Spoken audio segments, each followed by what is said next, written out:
Hi everyone, in this video I'm going to show you how to see your Facebook username, right? It's very easy.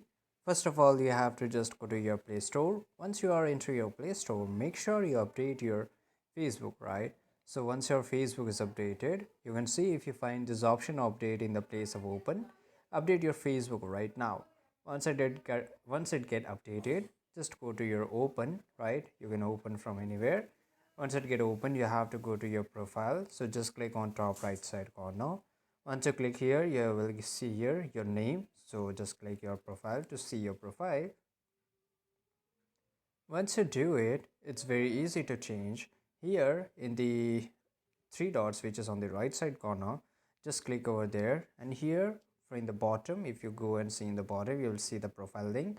So if I just click here, the profile link, it will get automatically copied, right? And if I just go and paste it somewhere, Google or somewhere, if I just go here, paste it here, you can see my profile link get opened, right? So if you just close this, you can see it's get open. So this is it guys. I hope you found this video very useful. Comment and subscribe.